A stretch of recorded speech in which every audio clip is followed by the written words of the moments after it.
내릴 때 변화하고 성장합니다라는 제목으로 여러분과 좀 말씀을 나누겠습니다. 먼저 여러분 평안하셨죠? 생각보다 얼굴이 괜찮죠?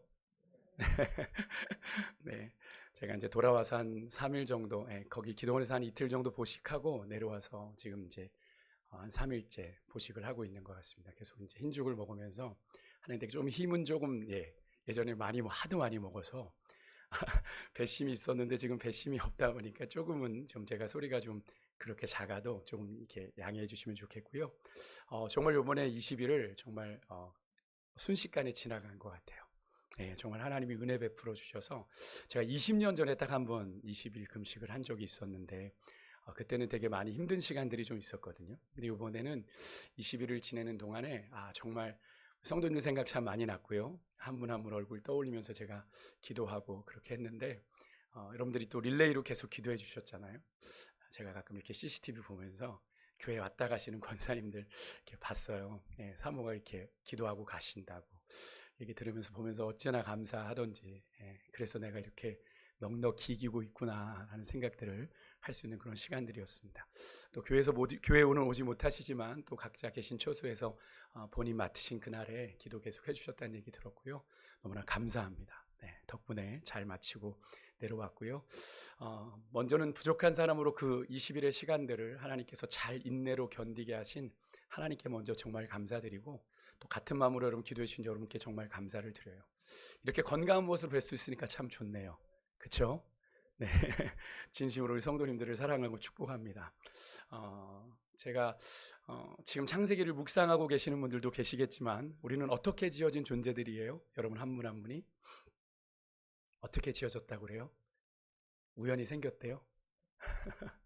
아니죠. 하나님의 형상을 따라, 그죠? 삼위일체 되신 하나님께서 우리의 모양과 형상대로 사람을 만들자라는 마음으로 하나님께서 만드셨죠. 여러분 믿으십니까? 우리는 우연히 생겨난 존재가 아니라, 원숭이에서 진화된 그런 존재가 아니라, 여러분 하나님의 말씀대로 하나님의 손에 하나님의 형상을 따라 창조된 존재들임을 믿습니다. 믿으시죠? 그래서 각자의 얼굴에는 뭐가 있겠어요? 그러면 주님의 형상이 있겠죠. 그죠? 서로를 향해 우리 미소를 좀 지으면서 인사를 하는 건데, 이렇게 인사하는 겁니다. 당신 얼굴에 누가 보여야 돼요? 주님이 보입니다. 인사 한번 우리 앞뒤 좌우에 계신 분들하고 인사를 나누겠어요. 시작. 당신 얼굴에 주님이 보입니다. 네, 주님이 보여야 되죠. 네, 주님이 보여야 됩니다. 당신 얼굴에 주님이 보입니다. 한 번만 더 물어보시겠어요? 옆에 계신 분한테 내 얼굴에도 주님이 보이나요? 네, 내 얼굴에도 주님이 보이나요? 네, 믿으십니까? 네, 우리는 주님의 얼굴을 책임지는 존재들이에요. 다른 말로 하면 우리는 주님의 자존심을 지켜드리는 사람이어야 되는 줄 믿습니다. 우리가 체면 치레한다고 그러잖아요. 그죠? 내 얼굴에 체면 책임을 진다고 하는데 우리는 하나 더 책임을 져야 돼요. 그리스도인들은 주님의 얼굴에도 책임을 져야 돼요. 내 안에 있는 주님의 형상에 대한 책임도 우리에게 있습니다. 그게 우리의 사명 중에 하나예요. 우리가 그냥 사는 존재가 아니라는 것을 여러분들이 꼭 기억하셨으면 좋겠고요. 여러분 구원은 다른 것이 구원이 아니라 우리가 영생을 받고 천국 가는 것도 물론 구원입니다만, 사실은 원래의 의미는 여러분 창세기 속에 구원의 의미가 담겨 있는데, 그래서 창세기 3장 15절 여러분 이미 묵상하셨죠. 하와의 자손과 뱀의 자손이 서로 상하게 하는 그 이야기가 원복음이라고 하잖아요. 그죠? 복음의 시작. 그것이 뭘 의미합니까? 구원은 창조의 회복입니다. 왜 그렇습니까? 하나님이 창조하신 이 창조 세계가 무엇으로 인해 깨졌어요? 인간의 범죄함으로 인해, 죄로 인해서 사람만 죄 가운데 놓이게 된 것이 아니라 온 천지 만물이 죄로 인해서 깨졌습니다. 그래서 지금 이 기상이변이나 이런 것들이 계속 일어나고 있는 거예요. 인간이 계속 망가뜨려 가잖아요. 창조 세계를. 하나님 보시기에 너무나 좋았습니다. 보시기에 심히 좋았더라. 토부라고 말씀하셨던 그 창조의 세계로서의 회복이 구원인데요. 구원받은 우리 인간은 그 창조의 본 모습, 하나님의 형상을 가졌던 그 회복이 우리가 범죄함으로 해서 깨져버렸단 말이죠. 우리가 범죄함으로 해서. 그래서 우리는 그 하나님께서 우리 가운데 심어놓으신 그 창조의 모습을 회복해가는 존재들, 회복해야 하는 존재들이라는 사실을 우리가 꼭 명심하고 살아가야 되는데, 그것을 조금 다른 표현으로 바꾸면 우리의 신앙생활의 궁극적인 목적은 뭡니까? 우리가 누구를 닮는 거예요? 예수님 닮아가는 거잖아요. 예수님 닮아가는 거. 예수님 닮아간다는 건 우리가 안에 죄로 인해서 잃어버린 하나님의 형상을 회복해가는 걸 의미합니다. 그런 관점에서 오늘 우리가 올 한해 개인적으로 또 공동체적으로 기대하고 소망하는 이 변화와 성숙의 목표는 이겁니다. 우리를 창조하신 주님을 닮아가는 것. 그러니까 우리가 올 한해 어떤 모습으로든지 간에 주님을 닮아가야 돼요. 아까 우리가 인사했던 대로 내 안에 누가 계세요? 주님이 계십니다 라고 고백할 수 있는 그런 우리의 삶이 될 수 있길 소망하는데, 그래서 우리가 교회적으로 그런 영적인 변화와 성장을 꿈꾸면서 교회 표어를 정했어요. 뭐예요 표어가? 네, 그래서 표어가 되겠습니까? 어쩌지? 그죠? 네, 힘있게 자 한번 해보겠습니다. 시작. 그리스도를 아는 지식에서 자라가라. 아멘이십니까? 네, 여기서 지식은 단순한 정보가 아니라 뭐예요? 하나님의 은혜를 통해 얻게 되는 하나님에 대한 지식입니다. 그죠? 하나님을 은혜 가운데 살아가게 되면 우리 가운데 하나님을 경험케 되는 일들이 일어나게 되고, 또 하나님을 경험하다면 우리 안에 뭐가 쌓여요? 하나님을 향한 신뢰가 쌓이고 믿음이 쌓여요. 믿음이 자랍니다. 그죠? 그것을 통해서 하나님을 아는 지식이 더 충만해지는 거죠. 제가 그것을 신년주일에 말씀을 드렸는데요. 벌써 2026년을 시작한 지 여러분 벌써 1월이 훌쩍 지나갔습니다. 한 달이 정말 훌쩍 지나갔어요. 근데 여러분들의 삶은 어떤 변화와 어떤 성장의 조짐이 보이십니까? 기대대로, 계획하신 대로, 또 소망한 대로 그렇게 잘 되어가고 계십니까? 혹시 올해는 좀 다를까 했는데 이전과 동일하게 반복되는 실패와 좌절로 인해서 올해도 안 되나 보다. 역시 내가 그렇지 뭐. 역시 난 안 되나 보다 하는 그런 패배의식에 사로잡혀서 결코 반복하고 싶지는 않은데, 결코 올해는 내가 반복하고 싶지 않았는데 그런 실패의 전철을 벌써 이미 한 달도 채 지나지 않았는데 반복하고 계시는 분 없으십니까? 하지만 여러분, 아직 포기는 이릅니다. 포기하시면 안 돼요. 우리에게 여러분 아침마다 늘 새로운 은혜를 베풀어 주시는 하나님 믿으십니까? 저는 이번에 금식하면서 유난히도 아침마다 눈을 뜨는 게 참 더 감사하더라고요. 제가 당이 좀 있잖아요. 제가 좀 당이 있어서 금식을 한다고 했더니 병원에선 말리지 않는데 주변에서 막 난리가 나셨어요. 막 뭐 선배 목사님들이 뭐 너무 긴 거 아니야, 박 목사 적당히 하고 내려와 뭐 이렇게 얘기도 하시고, 뭐 동기 목사들 중에는 뭐 저혈당 쇼크 와 빨리 내려와 뭐 이렇게 얘기도 하더라고요. 그런 얘기를 들으면서 모두 저도 인간인지라 신경은 쓰였습니다. 근데 뭐 당약은 먹지 않았는데요. 선생님 먹지 말라고 하셔서 먹지는 않았는데 그냥 지낸 거죠. 그런데 그래서 늘 아침마다 일어나면 하나님 오늘도 제가 살았습니다. 하나님 제가 이렇게 오늘도 살았습니다. 오늘 하루를 또 저에게 이렇게 주셨네요. 그죠? 제가 눈을 떴다는 건 오늘 또 하루 사는 거잖아요. 아침에 일어나서 말씀을 묵상하고 기도원을 한 바퀴 이렇게 거닐다 보면 정말 그 산 밑에 있으니까 공기가 너무 좋잖아요. 그 공기를 가슴 깊이 들이마십니다.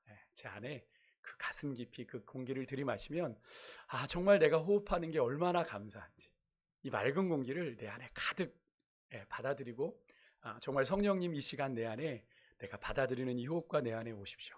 내가 그렇게 이 성령님을 내 안에 초청해요. 성령을 받으라 말씀하셨으니까 성령님 내게 성령을 불어 넣어 주십시오. 그래서 내 안에 충만히 거하게 해주십시오. 그렇게 아침마다 아침을 맞았는데요, 너무 은혜가 되더라고요. 그러면서도 내게 주시는 이 오늘 하루의 생명이 얼마나 귀한지. 여러분 제가 그런 이야기 몇 개월 전에도 한 적이 있지 않습니까? 우리는 잠은 뭘 연습하는 거다?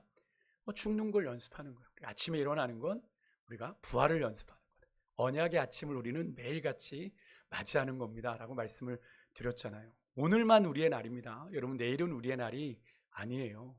여러분 내일에 여기에 보장된 사람은 아무도 없어요. 아무도 없어요. 내일은 주님의 시간, 오늘만이 우리의 시간. 그렇다면 우리가 결단하고 다짐해야 하는 시간도 오늘인 거죠. 오늘 이 말씀을 통해 여러분들에게 하나님의 앞에서의 새로운 결단과 믿음의 은혜가 있어지길 소망하는데요. 여러분 이 하루는 그냥 우리에게 주어진 것이 아니라 결코 당연한 하루가 아니라 하나님의 선물이자 또 하루의 기회인 줄 믿습니다. 믿으십니까? 아까 우리 권사님 기도한 대로 주의 선하신 뜻을 이루며 살아가라고 우리에게 또다시 주신 기회란 말이에요. 그래서 우리는 매일같이 새로운 하루를 통해서 새로운 출발선에 서게 되는 겁니다. 어제 실패한 것들이 아직도 잔상이 남아 오늘 하루 될까? 다시 시작해도 될까? 하는 그런 마음으로 하루를 맞는데 하나님은 아니야, 나와 함께 오늘 다시 시작하자. 새로운 기회를 줬잖아. 어제 것은 지나갔어. 잊어버려. 오늘 다시 새로운 꿈을 꾸며 나아가자. 우리에게 새로운 하루를 주시는 줄 믿습니다. 그렇게 우리가 새로운 다짐과 우리를 격려하시는 그 주님의 은혜 가운데 여러분에게 매일같이 일상처럼 맞으시는 그 하루가 날마다 하나님의 은혜의 풍성함으로 시작하는, 그래서 아마 시편 기자는 그래서 그렇게 고백했던 것 같아요. 아침마다 주의 인자하심이, 주의 성실하심이 크도소이다. 그렇게 고백했던 이유가 바로 그것을 경험해서이지 않을까. 매일같이 부으시는 그 하루의 은혜가 너무나 풍성하니까 하나님 앞에서 그런 고백을 했던 것이 아닐까 생각합니다. 여러분, 그러니 여러분 실패했더라도, 한 달 내내 실패했더라도, 지금까지 성공한 날 하루도 없더라도 여러분 절대로 포기하지 마십시오. 아멘이십니까? 우리가 거듭된 실패와 좌절에도 우리가 포기하지 아니하고 주의 뜻을 따라 선을 행하고자 우리의 삶의 자리에서 우리가 몸부림치고 힘쓰고 애쓸 때 여러분 우리에게 잔뜩 얼어붙어서 딱딱해진 땅을 뚫고 여러분 돋는 봄의 영롱한 새싹처럼, 제가 이번에 이렇게 걷다 보니까 그 딱딱하게 되게 추운 날이 있었잖아요. 영하 17도까지 내려갔는데요. 딱딱한 그 얼음 밑으로 물이 흐르더라고요. 물이 흐르는 소리가 들려요. 여러분 하나님의 은혜는 여전히 흐르고 있습니다. 아멘이십니까? 우리 인생 가운데 언 땅만 보여도 하나님의 은혜는 흐르고 있어요. 여러분 영적인 새로운 변화와 성장의 물꼬가 보이지 않을 수 있습니다. 이렇게 매일 실패하는 나에게 그런 하나님의 은혜가 있을까? 있어요.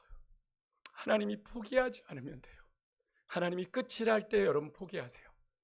하나님이 여기까지 하면 포기하시면 됩니다. 모세가 느보산에서 약속의 땅 바라보고 나 아직 기력도 세하지 않았는데 하나님 내가 약속의 땅 갈 수 있지 않나요? 라고 이야기했을 때 하나님 너 거기까지야 라고 얘기했을 때 멈췄잖아요. 우리가 포기하는 시간은 하나님이 거기까지라고 할 때, 그 전까지는 여러분 포기하지 마십시오. 매일 실패해도 괜찮아요. 매 순간 좌절해도 괜찮습니다. 하나님이 포기하지 않으면 여러분의 인생에는 반드시 은혜의 샘물이 솟게 될 줄 믿습니다.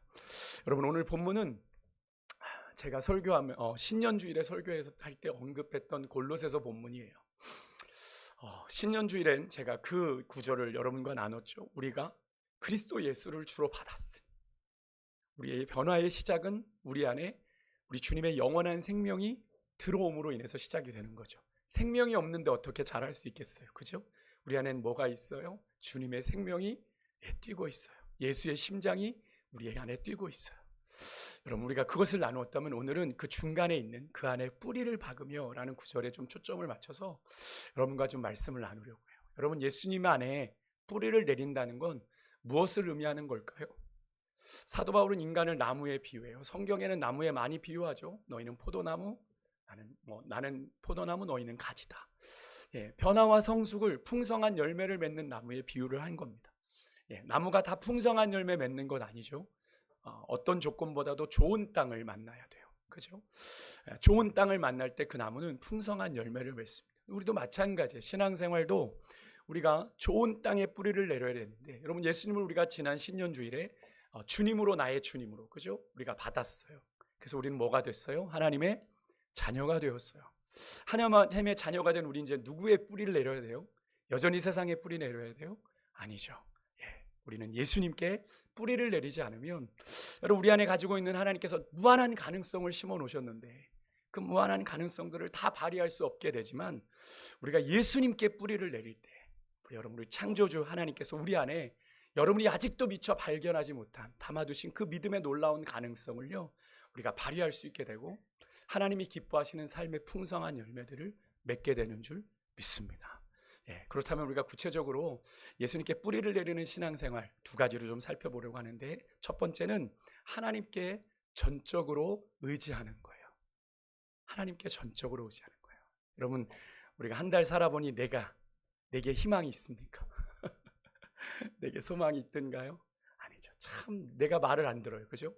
내가 나를 잘 다스리고, 그죠? 나를 잘 훈련하고 싶은데 내 마음대로 제일 안 되는 게 누군 것 같으세요? 내 남편인 것 같아요? 내 부인인 것 같으세요? 내 자녀인 것 같으세요? 아니에요. 나예요, 나. 제가 이번에 20일 금식하면서 하나님 앞에서 그걸 많이 깨달았습니다. 제가 아주 고집스러워요. 제 안에 못된 자아가 얼마나 견고한지를 하나님이 보게 하시더라고요. 너 너무 견고해. 너 너무 안 돼. 하나님이 계속 그걸 직면하시는데요. 직면하게 하시는데 참 많이 힘들었습니다. 하지만 그게 너무나 감사했어요. 하나님이 보게 하시는 것 같아서. 얼마나 교만하고 얼마나 오만한지. 마음이 너무 높은 걸 깨닫게 하시는 거예요. 그러니 은혜가, 제가 여러분들에게 그렇게 은혜를 말했는데 정작 은혜를 모르는 건 저였더라고요. 하나님이 그걸 깨닫게 하시더라고요. 여러분, 우리가 하나님 의지하지 않으면 신앙생활 할 수 없습니다. 우리 권사님 기도하셨죠? 성령님 내 안에 임재하여 주셔서 나를 충만히 구해 주십시오. 그래요. 날마다 우린 그 기도해야 돼요. 날마다 그 기도 안 하면 우리는 성령의 인도하심 가운데 살아갈 수가 없어요.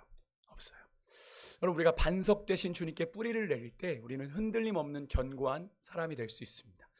어떤 분들은 그렇게 얘기하실 수 있어요. 어떻게 반석이 돌인데 거기에 뿌리를 내립니까, 목사님? 상징적인 의미죠. 반석이신 주님이라는 건 뭘 의미합니까? 흔들리지 않는, 그죠? 견고하다라는 걸 의미해요. 그렇게 반석 되신 주님께 우리가 뿌리를 깊이 내릴 때 우리는 환경, 상황에 구애받지 않는 사람이 될 수 있습니다. 제가 이번에 금식하면서 제가 그런 사람이더라고요. 제가 현실에 매몰되어 있는 거예요. 내가 처한 현실에, 상황에 매몰되어 있으니까 하나님이 보여주시는 숲이 보이지 않는 겁니다. 하나님이 주시는 비전이 보이지가 않는 거예요. 늘 답답해요. 제가 환경과 상황에 휘둘리는 걸 느끼게 되더라고요. 하나님이 물러서 뒤로 가. 크게 봐. 하나님이 주시는 그 길을 봐. 보여주시는 걸 계속, 하나님이 너 매몰되어 있어. 눈을 떠야 돼. 계속 말씀하시는 겁니다. 여러분, 우리가 주님 안에, 견고한 반석 되신 주님 안에 놓여 무리를 내릴 때 우리가 환경과 상황에 구애받지 않을 수 있어요. 그런데 그렇지 않으면 어떻게 될까요? 내가 편한데 뿌리 내리고 살면 환경이 어려워지고 힘들면 어떻게 됩니까? 자신의 머리, 사람을 의지하게 되는 거죠. 조급할 때는 어떻게 해요? 더 조급하니 하나님은 왠지 빨리 안 해줄 것 같아. 인간적인 쉬운 길을 선택하게 되는 거죠. 여러분, 우리가 묵상하고 있는 창세기, 요즘 묵상하잖아요. 16장에 보면 하갈이 왜 등장합니까? 하갈은 사실은 피해자예요. 그죠? 하갈이 원했나요? 모세한테 들어가겠다고 꼬리 쳤나요? 그러지 않아요. 사례가, 내가 내 몸으로 자식 얻기 힘드니 주님이 내게 안 주시니 이 내 몸종에게 당신 들어가라. 아브라함에게 시킨 건 아닙니까? 그렇게 후사를 가지려고 했던 그 일들, 인간적인 방식이었잖아요. 하나님은 아니라고 하시는데, 여러분, 바로 그 앞에 15장에 하나님이 짐승을 갈라놓은 그 언약을 맺으셨어요. 그건 뭘 의미합니까? 그 언약은요, 그 언약을 맺은 사람이 그 언약을 어길 시 그 짐승을 갈라놓는 것처럼 사람을 갈라 죽인다는 얘기예요. 얼마나 무서운 언약인지 아십니까? 죽는다는, 생명을 걸고 하는 언약이, 하나님이 그 언약을 걸고 아브라함과 맹세하셨다는 건 뭘 의미합니까? 반드시 이루신다라는 약속이죠. 그런데 그것을 듣지 않는 거예요. 그러고선 16장에 일이 벌어진 거예요. 여러분, 우리 인간이 그래요. 은혜 받았는데 돌아서면 은혜를 잊는 존재, 그죠? 그래서 정말 하갈이 어쨌든 원하는 대로 얻었어요. 후사를, 이스마엘. 하나님이 들으셨다. 잠시의 기쁨이었습니다. 우리가 아이를 안으면 기쁘잖아요. 잠시 기쁨입니다. 근데 어떻게 돼요? 결국 하갈의 멸시를 당하죠. 안 당하던 멸시를 당하기 시작합니다. 종이었는데 종이 주인을 깔보내. 그것으로 인해 사라가 누구한테 화풀이해요? 아브라함에게 화풀이하죠. 결국에는 관계가 어떻게 다 어그러지기 시작하는 겁니다. 내가 선택한 방법 때문에. 그죠? 인간적인 방법이 결국 이런 일들을 만든 거죠. 여러분, 그렇습니다. 하나님의 약속을 기다리며 의지하기보다 인간적인 쉬운 길 택하면 당장 즐거울 수는 있을지 몰라도, 잠시 만족은 있을지 몰라도, 여러분, 더 큰 어려움을 여러분 스스로가 자초할 수 있다는 생각을 하셔야 돼요. 그게 믿음의 사람의 삶의 여정입니다. 여러분, 신약에서 40일 금식하신 예수님께 여러분, 사단이 걸었던 시험 중에 첫 번째 시험이 뭐죠? 돌을 떡으로 먹으라는 거죠. 떡으로 만들어 먹으라. 여러분, 여기서 돌을 떡으로 만들라는 유혹은 예수님께서 40일 동안 금식하셨기 때문에 정말 금식하면 먹을 거 생각 많이 나잖아요. 저도 20일 하면서 제일 많이 생각났던 게 짜장면이더라고요. 어느 집 짜장면이 맛있더라. 이름도 생각 안 나는데 그래요. 그만큼 식욕이라는 게 본능적으로 올라오는 거죠. 그런데 여러분, 예수님 40일 금식하셨어요. 돌로 떡을 만들어, 어쩌면 가장 치명적인 약점을, 예수님의 인간된 약점을 공격한 거지만, 여러분 이 시험의 의미는 이런 겁니다. 너 당장 배고프잖아. 너의 당장의 필요를 위해서 여러분, 너 과정 무시해봐. 하나님보다 마귀를 의지해라, 이런 말이에요. 순식간에 떡 만들어 먹으면 되잖아. 순식간에 성공해 라는 이야기입니다. 하나님의 원리, 자연의 법칙 따르지 말고 쉬운 길 선택하라 라고 말씀하고 있는 거예요. 여러분, 하나님의 길은 순서가 있어요. 제가 금요기도회 때 말씀을 드렸어요. 씨를 뿌리면 싹이 트고요, 싹이 나면 꽃이 피고요, 꽃이 떨어지면 열매를 맺는 거예요. 예수님께서 그 이야기를 하셔요. 이게 하나님 나라 원리다. 하나님 나라는 이와 같다라고 말씀하셨어요. 이게 뭘 의미합니까? 하나님의 원리대로 우리의 삶이 되어진다는 거예요. 근데 사단은 어떻게 해요? 돌로 뭘 그냥 떡이나 먹어 빨리. 예수님 유혹한 거예요. 쉬운 길 선택하라는 거죠. 하지만 예수님은 어떻게 하셨죠? 말씀으로 마귀의 유혹을 물리치시죠. 오직 하나님의 말씀을 의지하고 하나님만 경배하는 길을 선택하시죠. 내가 배고프다고 내가 하고 싶은 대로 쉬운 길, 편한 길 걸어간 것이 아니라요. 하지만 여러분, 예수님을 유혹했던 마귀가 예수님만 유혹할까요? 우리도 유혹합니다. 찾아와 유혹해요. 여러분, 참 하나님이자 참 인간이신 예수님도 유혹했던 마귀가 우리 같은 평범한 사람들 유혹하는 건 너무나 쉬운 일 아니겠어요? 마귀는 계속해서 우리에게 동일하게 이런 유혹을 합니다. 돌로 떡으로 만들어 먹어. 너 당장 배고프잖아. 너 당장 잘 되고 싶잖아. 너 당장 성공하고 싶잖아. 딱 한번 눈 감어. 괜찮아. 성공하면 다 덮어져. 다 몰라줘. 괜찮아. 라고 유혹하는 거죠. 자기만 경배하면 부귀영화 주겠다고 사단은 지금도 우리에게 속삭이고 있는 거죠. 여러분, 마귀의 유혹에 속지 마시기 바랍니다. 여러분, 잠시 사는 이 땅에 잠깐의 만족을 위해서 여러분의 영혼을 마귀에게 파는 일 하지 마시기를 주로 축복합니다. 여러분, 우리가 마귀의 유혹 이기는 길은 여러분 다른 길이 아니에요. 우리의 힘으로는 감당하기 어렵죠. 예수님께 깊이 뿌리내리고 하나님만을 전적으로 의지하는 것임을 여러분 믿으시길 바랍니다. 여러분, 성경은 하나님을 가리켜 뭐라고 얘기하죠? 생수의 근원, 그죠? 생수의 강, 생수의 원천, 이렇게 묘사를 하죠. 나무는 좋은 땅도 만나야 되지만 여러분, 뿌리가 어디로 향해 있어야 돼요? 생수가 흐르는 시냇가에 심기어질 때 풍성한 열매를 맺게 되죠. 성경에 나오는 인물들이 다 그랬어요. 변화와 성숙의 열매를 맺은 사람들. 여러분, 성경의 인물들 완전해서 쓰임받는 사람들 하나도 없습니다. 다 훈련을 받았어요. 모세가 출애굽의 영도자가 되기 위해서 미디안 광야에서 40년의 시간을 훈련받았죠. 사도 바울 같은 경우도 다메섹 도상에서 주님 만나고 나서 바로 쓰임받은 것 같지만, 여러분 사도행전 행간을 잘 읽어보시면 그가 그렇게 쓰임받기 전에 3년 동안 아라비아 광야에 가서, 사막에 가서 3년 동안 지냈다 온 기록이 있어요. 그것을 뭘 의미합니까? 하나님 앞에서 바짝 엎드리는 시간들을 가졌다라는 거죠. 하나님이 그를 만지시고 그를 변화시키시고 하나님이 쓰시기에 합당한 자로 만들어가는 시간들이 있었다라는 걸 의미하는 거죠. 여러분, 그렇게 변화와 성숙의 열매를 맺었던 성경의 인물들은 한결같이 하나님께 심기어진 나무 같은 사람들이었습니다. 그들은 오직 누구만 의지했어요? 하나님만 의지했어요. 사람이나 혈육을 의지하지 않았고요, 세상의 권세자들이 곁에 있어도 의지하지 않았습니다. 오직 하나님만 경외하고 사람을 두려워하지 않았는데, 여러분 예레미야 17장 7절과 8절에 보면 하나님만을 의지하는 사람들에 대한 말씀이 나오는데, 그 앞서 5절과 6절에 예레미야가 하나님을 의지하지 아니하고 사람을 믿고 혈육으로 권력을 삼는 사람들에게 이런 경고를 했습니다. 여러분, 먼저 한번 우리 5절 6절 한번 화면을 보고 읽겠습니다. 같이 읽습니다. 시작.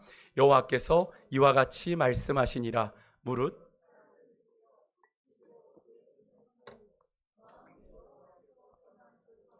저주를 받을 것이라. 그는 사막의 떨기나무 같아서 좋은 일이 오는 것을 보지 못하고 광야 간조한 곳, 건건한 땅, 사람이 살지 않은 땅에 살리라. 아멘. 사람 의지하는 게 어떻게 된대요? 사막의 떨기나무 같이 돼서 좋은 일이 오는 것도 보지 못하니 늘 답답하고 불안하고 두려운 인생일 수밖에 없다라고 얘기해요. 당장은 사람의 손 잡는 게 쉬워 보이지만 그렇지 않다라고 성경은 분명히 이야기합니다. 하지만 예레미야는 하나님을 의지하는, 하나님을 의뢰하는 사람이 누리는 복을 이렇게 선언합니다. 7절 8절 같이 한번 또 읽을게요. 시작. 그러나 무릇 여호와를 의지하며 여호와를 의뢰하는 그 사람은 복을 받을 것이라. 그가 물가에 심어진 나무가 그 뿌리를 강변에 뻗치고 더위가 올지라도 두려워하지 아니하며 그 잎이 청청하며 가무는 해에도 걱정이 없고 결실이 그치지 아니함 같으니라. 아멘. 예, 여호와를 의지하는 사람 어떤 사람이래요? 물가에 심어진 나무 같대요. 더위가 와도 가무는 해에도 걱정이 없고 두려움 없이 하나님이 그 잎을 청청하게 결실을 그치지 않게 해주신다. 저는 이 말씀을 이번 금식하면서 읽으면서 저에게 얼마나 은혜가 되던지요. 저는 이 말씀을 묵상하고 다시 한번 제 인생 가운데 하나님만을 의지하기로 다시 한번 마음을 좀 결단했습니다. 오직 나의 믿음의 뿌리를 하나님께만 내려야 되겠다. 사람에게 의지하지 말자. 근데 여러분 이것을 이제 또 오해해서 그런 분들 계실 수 있어요. 아, 사람들 다 무시하라는 이야기인가 보다. 세상의 권력자들 대충 함부로 대해도 되나 보다. 죄인들은 무시해도 되나 보다. 이렇게 받아들이시면 안 됩니다. 여러분 예수님은 죄인들을 위해 오셨어요. 그죠? 예. 여러분 우리도 죄인입니다. 우리를 의롭다 하신 것이지 우리가 완벽해서 주님이 우리를 사랑하신 것 아니에요.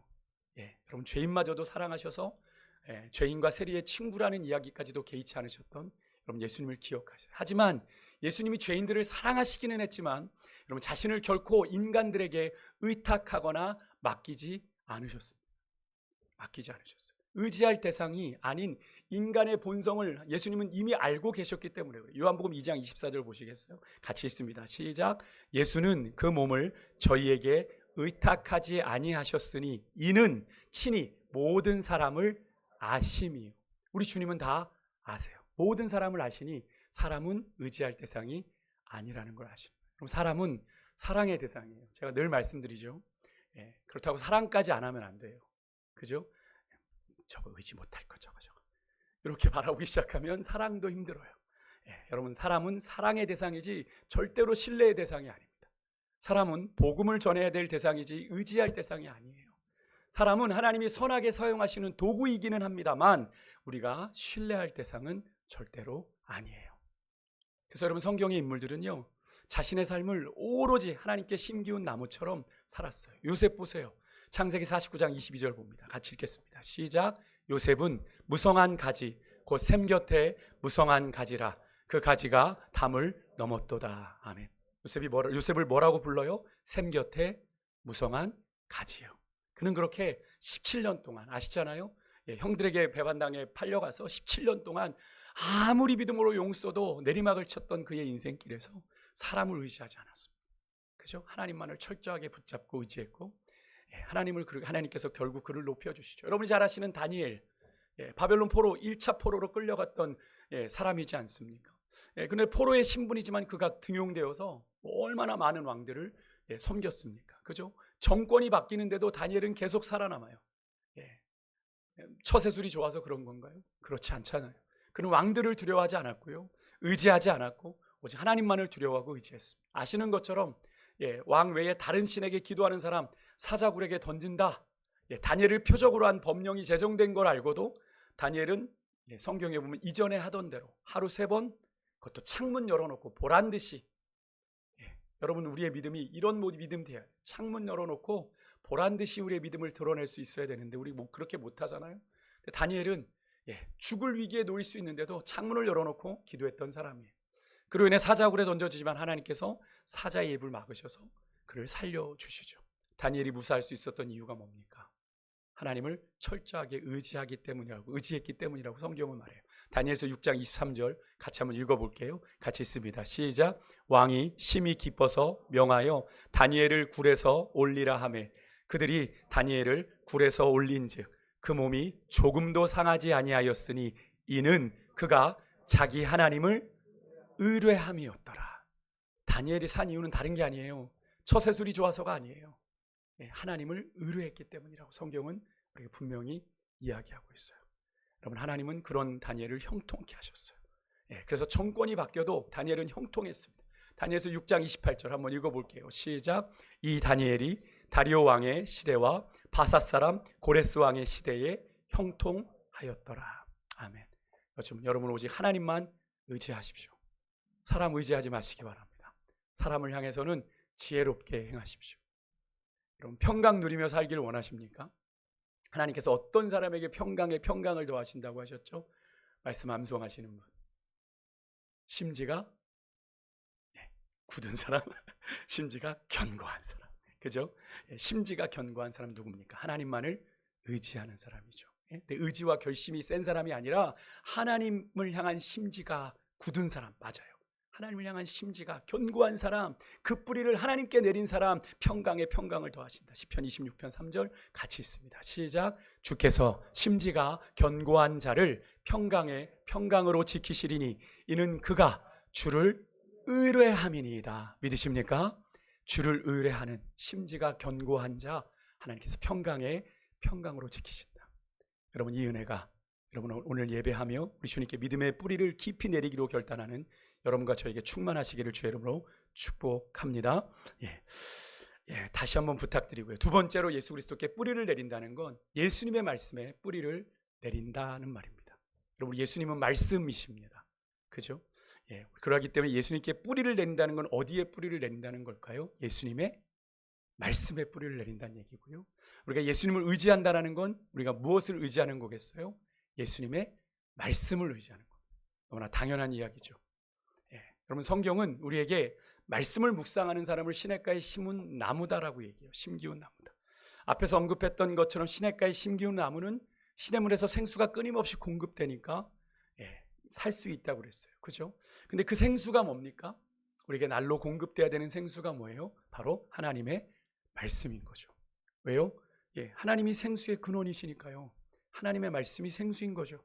우리가 잘 아는 시편 1편 2절 3절 우리 같이 한번 읽어보겠습니다. 같이 있습니다. 시작. 오직 여호와의 율법을 즐거워하여 그 율법을 주야로 묵상하는 자로다. 저는 시냇가에 심은 나무가 시절을 좇아 과실을 맺으며 그 잎사귀가 마르지 아니함 같으니 그 행사가 다 형통하리로다. 아멘. 그렇습니다. 여러분 말씀을 묵상하는 사람은 시냇가에 심기운 나무와 같아요. 이 사람 말씀을 쫓아 과실도 많이 맺고 그 잎사귀도 마르지 않고 그 행사가 다 형통합니다. 마찬가지로 여러분 우리 믿음의 사람들의 변화와 성숙은 이 말씀에서 옵니다. 여러분 하나님이 이 말씀에 능력이 있죠. 하나님이 이 세상을 무엇으로 창조하셨어요? 말씀으로 창조하셨습니다. 말씀에는 창조의 능력이 있고요. 말씀에는 구원의 능력이 있고요. 말씀에는 치료의 능력이 있습니다. 믿으세요? 그 말씀은 지금도 역사하고 있는 겁니다. 하나님의 역사는 끝났나요? 천지창조로 끝났나요? 사도행전의 역사로 끝났나요? 아닙니다. 하나님의 역사는 지금도 계속되고 있는 줄 믿습니다. 하나님의 역사는 지금도 진행 중이에요. 여러분 하나님의 역사가 여러분 그래서 우리의 진정한 변화와 성숙은 말씀으로 돌아갈 때 일어나요. 여러분 요즘 신의 악단이라는 영화 혹시 보신 분들 여기 계시나요? 그게 실화를 바탕으로 한 영화라고 하더라고요. 여러분들 꼭 한번 보십시오. 그 안에 우리가 부르는 찬양들이 많이 나와요. 근데 정말 북한에서 해외 원조를 받기 위해서 가짜 찬양단을 만들어서 가짜 집회를 여는 스토리를 가지고 만든 영화입니다. 기독교 영화는 이가 돼버렸어요. 기독교 영화로 만든 건 아닌 것 같은데 기독교 영화가 되었고 그곳에서 주 예수 나의 산소만 같은 찬양. 어때 우리 교회 한 분도 안 계시네요. 보신 분들 안 계세요? 한 분 계시네 한 분. 이건 뭐 교회에서 뭐 많이 보시기도 하는데요. 한번 꼭 보시기를 권해드립니다. 내려오기 전에. 그게 북한에서 실제로 하나님을 찬양하고 근데 그 찬양하는 가운데요. 그 북한 사람 가짜로 만들어진 찬양팀이 변화가 일어나기 시작하는 거예요. 실제로 그것을 연기했던 연예인들 가운데서도 변화가 일어나고 있다고 합니다. 실제로 내가 기독교인이다, 종교는 기독교다라고 했던 연예인인데 그동안 상관없이 살았던 연예인이 그 찬양 거기서 찬양을 계속 부르잖아요. 은혜도 부르고 주 예수 나의 산소망 이런 것들을 부르는데 그걸 부르는 가운데 마음에 하나님의 성령이 임한 거예요. 그래서 그가 성경 공부를 시작했어요. 내가 하나님께로 다시 돌아갑니다. 여러분 찬양의 능력이 그러할지 내 말씀의 능력은 얼마나 더 위대하고 능력이 있겠어요. 여러분 지금도 하나님의 능력은 나타나고 있습니다. 그것을 믿을 때 말씀을 읽을 때 우리 안에 그 말씀의 능력이 나타나는 거죠. 여러분 믿지 않는데 어떻게 그 능력이 나타나겠어요. 여러분 그래서 여러분 최소의 하루에 30분만이라도 여러분 말씀을 좀 깊이 묵상하셨으면 좋겠습니다. 그리고 매 순간 그 여러분 묵상한 말씀을 붙잡고 살아가십시오. 내가 말씀을 묵상하는 것으로 딱 덮고 묵상한 말씀 더 이상 끝 이게 아니라 여러분 묵상하신 그 창세기의 말씀을 가지고 오늘 나는 어떤 아브라함과 같은 여정을 걸어가게 될까? 나는 어떤 상황 속에서 어떤 믿음의 선택을 할까? 묵상한 말씀을 여가 소가 되새김질하더니요.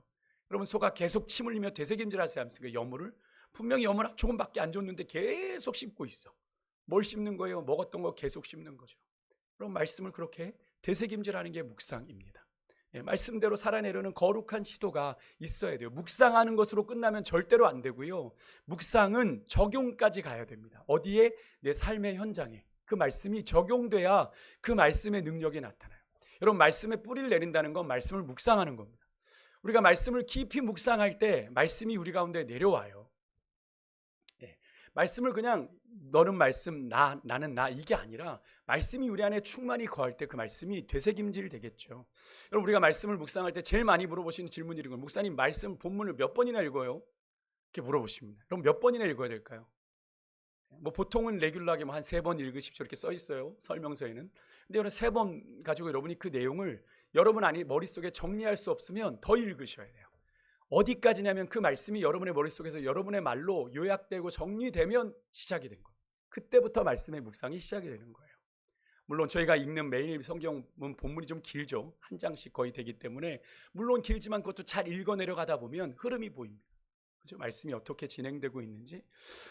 그러니까 최소 본문을 5번 이상은 읽으셔야 돼요, 사실은. 그런데 여러분들 묵상집으로 그냥 끝나실 때가 있죠. 그러니까 말씀이 묵상이 안 되는 거죠. 묵상집에는 누군가가 묵상해서 적어놓은 것들을 가지고 있는데 그걸 가지고 내가 대신 보려니 그 말씀이 내 안에 충만히 거하기가 쉽지가 않은 것이 사실입니다. 여러분 그 본문의 내용이 내 머릿속에 그려지고 그때부터 말씀이 묵상되기 시작하는 거예요. 그렇게 우리가 하나님의 말씀을 계속 떠올리며 내 머릿속에 떠올리며 묵상할 때 그 말씀이 우리 마음에 내려와 우리 안에 풍성히 거하게 되는 거예요. 그렇게 우리가 말씀이 우리 안에 뿌리 내릴 때 우리의 영혼 또한 나도 모르는 사이에 어디에 뿌리를 내리게일까요? 그 말씀에 뿌리를 내리게 되는 거예요. 우리의 영혼이 말씀에 뿌리 내리게 되면 우리 영혼은 말씀을 통해 하나님이 주시는 지혜가, 하늘의 지혜가 충만하게 되는 건데요. 여러분 말씀에 뿌리를 내리고 말씀을 따라 살아가기로 작정하십시오. 그리고 당장 실천에 옮기십시오. 어떻게? 여러분 말씀에 대한 여러분의 태도를 선택하시면 됩니다. 말씀을 따라. 여러분 중요한 건 매일 순간 여러분의 태도를, 삶의 말을, 여러 가지 행동 거지를 말씀을 따라 선택하는 거예요. 오늘 아브라함이 어떻게 행동했지? 어떻게 반응했지? 그가 하나님을 뭐라고 고백했지? 삶의 기준을 말씀으로 삼는 겁니다. 내 기분대로 막 말을 내뱉어 버리는 게 아니라, 내 기분대로 행동하는 게 아니라 말씀을 따라 여러분의 말을 결정하고 행동을 결정하는 거예요. 그날 막 전체 말씀이면 좋겠죠. 이 말씀 한 권이 다 우리 안에 들어있어서 막 이게 쪽쪽 뽑아져서 이땐 이렇게 해야지 저렇게 해야지 좋겠습니다만 그러지 않죠. 그러니까 그날 읽은 묵상, 그날 읽은 말씀 중에 여러분의 말과 행동을 선택하는 기준으로 그 말씀을 삼는 거예요. 한번 여러분 도전해 보실 수 있기를 간절히 소망해요.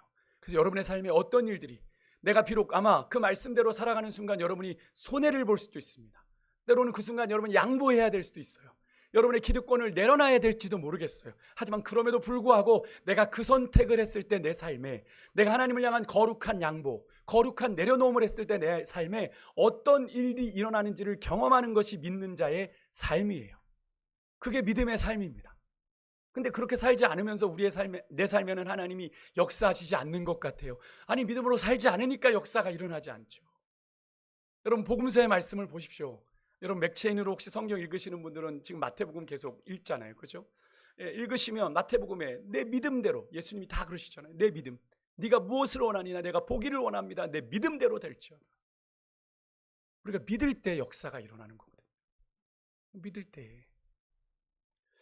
여러분 우리가 이렇게 실패하는 걸 우린 주변 탓을 돌립니다. 제가 아까도 말씀드렸는데 사실 그런데 세상이 그래. 세상이 그러니까 내가 이렇게 안 되는 거야. 근데 여러분 사실 잘 들여다보면 문제는 누구한테 있어요? 나한테 있어요. 문제는 내 안에 있어요. 세상의 문제가 아닙니다. 그럼 창세기 묵상하면서 저는 이번에 세상이 그렇게 크게 다르지 않아요. 더 악해졌죠 사실. 그죠? 근데 세상의 본질은 같다라는 걸 깨달았어요. 다시 느꼈어요. 그게 세상이에요. 세상 변한 거 하나도 없습니다. 근데 자꾸 우리는 세상 탓을 해요. 세상이 험해서 악해서 내가 이렇게 실패하는 거야. 세상이 부조리해서 불법해서 그래. 여러분 그때도 그랬어요. 소돔과 고모라 때도 그렇게 악했습니다. 근데 문제는 우리 안에 있는 거예요. 우리 마음에 있는 거예요. 그래서 우리가 해야 될 일은요, 우리 속사람이 변해야 되는 겁니다. 내 속사람이. 여러분, 뭐 세상에서도 자기 개발하는 사람들도 자기를 바꾸려고 여러 가지 뭐 플랜 노트들을 쓰면서 자기를 바꾸는 훈련들을 하지 않습니까? 또 우리는 하물며 믿음의 사람이지 않습니까? 우리는 영생을 품고 천국의 소망에, 천국의 길을 걸어가는 사람들인데, 우리가 그런 것을 우리 안에 없다면, 그냥 되는 대로 산다면 과연 우리를 그리스도인이라 할 수 있겠습니까? 그리스도인이라 할 수 있을까요? 여러분, 하나님이 우리 안에, 우리 속사람 안에 일하실 수 있는 기회를 드려야 되는데 그게 어떻게 가능할까요? 그게 어떻게 가능해요? 말씀을 따라 사는 것입니다. 말씀을 따라 살아갈 때 하나님이 우리 안에 일하시기 시작하는 것이고, 우리의 속사람을 만지기 시작하시는 거예요. 우리가 예수님의 마음을 품고 살아갈 때, 주님을 닮아 겸손과 온유한 마음으로 살아갈 때, 예수님처럼 세상을 바라보고 세상의 모든 사건을 하나님의 시선으로 바라볼 때 우리 안에 하나님의 역사가 시작되는 줄 믿습니다. 물론요, 우리의 생각과 우리의 마음을 바꾸는 거 쉽지 않죠. 1월 우리의 삶이 그것을 보여주잖아요. 그토록 다짐했건만, 그토록 약속했건만 우리의 모습은 그렇게 변화된 게 없어요. 하지만 누가 도와주시면 가능해요? 하나님이 도우시면. 그죠? 하나님이 도우시면. 우리가 하나님, 내가 그렇게 바꾸기를 원합니다. 하나님, 내가 그렇게 주님의 길을 선택하겠습니다. 주님의 뒤를 따라가겠습니다. 선택하면, 결단하면 가능합니다. 왜요? 누가 도우시니까? 하나님이 도우시니까. 그런데 그런 결단도 하지 않는 사람을 하나님이 도우실 리가 있겠나요? 아니죠. 하나님 인격적인 하나님이시거든요. 우리가 하나님을 모셔드리고, 하나님, 나 안에 일하여 주십시오. 내 안을 기경하여 주십시오. 제가 첫 해 부임했을 때 여러분 말씀 기억하시나요? 표어가 뭐였죠? 교회 표어가 가장 첫 번째, 묵은 땅을 기경하라였습니다. 여러분, 아직도 기경 안 된 분들 많잖아요. 아직도 묵은 땅 많잖아요. 기경해야죠. 근데 여러분 안에 기경할 의지가 없으면 기경은 일어나지 않습니다. 평생 굳은 마음으로 살아가야 돼요. 딱딱한 길가 어떻게 됩니까? 말씀이 떨어지지만 열매 맺지 못해요. 새가 다 먹어버려요. 그러니까 늘 신앙이 어떻겠습니까? 그 모양 여러분, 예수님의 말씀을 여러분의 가슴에 품으실 수 있기를 간절히 소망합니다. 사실 한국교회는 여기는 가득 찼습니다. 말씀. 그런데 여기까지 오지 않습니다. 이 거리가 오지 않아요. 예수님의 말씀을 묵상하십시오. 예수님의 말씀에 여러분의 영혼이 젖어들게 하십시오. 그래서 예수님의 언어가 여러분의 언어가 되고, 예수님의 마음이 여러분의 마음이 되게 하십시오. 그러면 여러분의 영혼이 점점 더 그렇게 거룩히 살아갈 힘을 주님으로 말미암아 얻게 될 겁니다. 좀 시간이 많이 갔는데 한 가지만 말씀드리고 여러분 마칠게요. 죄송해요. 우리가 대나무에서 우리 신앙의 영성을 좀 배울 수 있는데, 예전에 여러분 여수 다녀오실 때 전남 담양에 중록원을 들리셨다는 얘기 들었습니다. 가셨던 분들 계세요? 그죠? 대나무 숲이 참 아름답죠. 저도 전주에서 사역할 때 여러 번 다녀왔던 기억이 있습니다. 여러분, 대나무에 대해서 좀 아시나요? 대나무 중에도 그 중국 동부에서 자라는 모소라는 대나무가 있는데, 이 모소의 뿌리는 싹을 내기 전에 뿌리를 사방 땅 밑으로 수십 미터를 뻗는다고 합니다. 그러니까 딱 씨를 뿌리면 별로 반응이 없는 거예요. 근데 그게 반응이 없는 게 얼마나 반응이 없냐면 무려 4년 동안 조짐이 없는 거예요. 근데 4년 동안 이 대나무는 이 땅 밑으로 수십 미터를 뻗는 겁니다. 그러니까 이 대나무가 5년 만에 결실을 맺는데요. 5년 만에 몇 개월 사이 10m, 15m 쑥쑥 자란답니다. 왜 그럴까요? 깊이 뿌리 내린 뿌리를 가지고 영양분을 거대하게 뽑아내니까 순식간에 대나무가 자라는 거예요. 4년 동안 아무 조짐이 보이지 않았는데, 아무것도 없는 줄 알았는데, 그게 딱 순이 터지니까 5년 만에 자라는데 몇 달 사이에 몇 미터, 뭐 10m, 15m를 훌쩍 자라버리는 거예요. 여러분, 그 시간 의미 없는 시간 같으세요? 여러분, 우리가 실패를 반복하는 그 시간들 의미 없는 시간 같으세요? 절대로 의미 없는 시간 아니에요. 하나님께서 여러분 안에 믿음의 뿌리를 깊이 내리게 하시는 시간인 줄 믿습니다. 여러분, 포기하지만 않으면 하나님께서 싹을 트게 하실 것이고, 여러분 안에 5년 만에 거두게 하실 그 대나무 같은 그런 아름다운 믿음의 성장을 이루게 하실 거예요. 대나무는 위로 성장하기 전에 아래로 먼저 성장을 합니다. 깊은 영성은 위로 성장하기 전에 아래로 먼저 성장하는 거예요. 가랑비에 옷 젖는다고 하죠. 예배에 와서 주의 말씀을 듣는 가운데 내가 별로 변화되는 거 없어 보이지만 주님께서 내 안에 일하시기 시작하면 그 말씀이 믿어지고 깨달아지는 거죠. 대나무는 조급하지 않습니다. 대나무는 인내하는 영성이에요. 여러분, 신앙의 모든 것을 이루는 건 뭐죠? 인내입니다. 인내. 그죠? 하나님의 약속을 기다리는. 전 이번에 아브라함을 다시 묵상하면서 인내하는 것. 아브라함 75세에, 그죠? 25년 만에 그 약속이 이루어지고 나머지 4대 만에 돌아온다는 약속은 하나님께서 다시 먼 훗날에 이루시잖아요. 여러분, 신앙의 모든 것에는 인내가 필요해요. 마찬가지로 변화와 성숙에도 인내가 필요합니다. 하지만 여러분, 포기하지만 마십시오. 여러분, 그래서 제가 아까 서두에 뭐라고 그랬죠? 너희가 선을 행하되 낙심하지 말지니 포기하지 아니하면 때가 이름에 거두리라는 이 말씀을 가지고 제가 여러분들과 서두를 열었어요. 여러분, 변화와 성숙에도요, 시간이 필요해요. 씨가 싹이 트고 꽃이 피고 열매를 맺기까지 말이죠. 여러분, 우리가 꿈꾸는 믿음의 변화와 성장은 죄로 인해서 깨어진 주님의 형상을 회복해가는 일인데 우리가 선을 행하는 것 포기하지 않았으면 좋겠습니다. 여러분 안에 정말 진정 올 한해 변화되고 싶은, 성장하고 싶은 그런 믿음의 갈망이 여러분 안에 있으십니까? 없으세요? 여러분 안에 그것이 있기를 소망해요.